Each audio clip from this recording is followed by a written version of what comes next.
एक गांव में 3 भाई रहते थे। उन तीनों में से 2 तो एकदम दुबले पतले और एक भाई उस गांव का सबसे ताकतवर इंसान था। एक दिन उसी गांव के कुएं में एक आदमखोर शेर गिर गया। अब गांव वाले सभी आपस में बात करने लगे कि शेर को बाहर कैसे निकाले, क्योंकि शेर जिंदा था और उसे जिंदा ही बाहर निकालना था। तो सभी ने तय किया कि कोई एक आदमी कुएं के अंदर जाएगा, वो शेर को कब्जे में करेगा, हम सब मिलकर रस्सी से उसे बाहर निकाल लेंगे। लेकिन तभी आपस में बात करने लगे कि कुएं के अंदर कौन जाएगा। सबसे पूछा मगर किसी ने हाँ नहीं करी।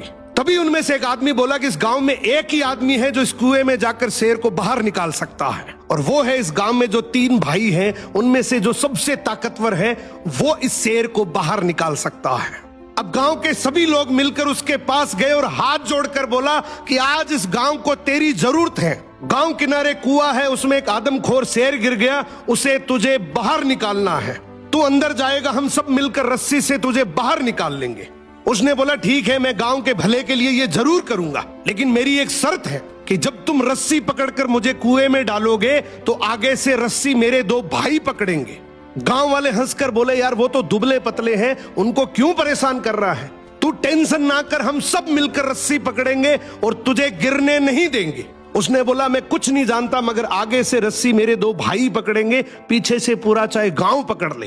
अब दोनों तरफ बात बन गई, आगे से रस्सी 2 भाइयों ने पकड़ ली, पीछे से पूरे गांव ने पकड़ रखी थी।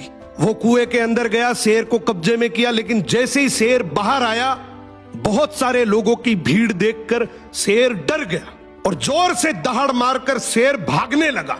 गांव के सभी लोगों में भगदड़ मच गई। सभी लोग अपनी जान बचाने के चक्कर में इधर उधर भागने लगे। वो इस बात को भूल गए कि उन्होंने रस्सी पकड़ रखी है, कुएं के अंदर कोई आदमी भी है। वो जैसे ही भागने लगे, पीछे से एक आवाज आई, अरे भागो मत, मैंने शेर को पकड़ लिया है। तभी लोग वापिस आए और उसे बोले आज तूने इस गांव के बहुत से लोगों की जान बचाई है। उसने एक ऐसा जवाब दिया कि जिससे सबकी नजरें नीची हो गई। बोला तभी मैंने कहा था कि आगे से रस्सी मेरे 2 भाई पकड़ेंगे, क्योंकि मुझे पता था कि जैसे ही मेरा विपरीत समय आएगा लोग भाग जाएंगे, लेकिन रस्सी मेरे भाइयों के हाथ में थी। मुझे पूरा यकीन था कि जान जा सकती है मगर रस्सी नहीं छूटेगी। इसीलिए कहते हैं कि आपके भाई के साथ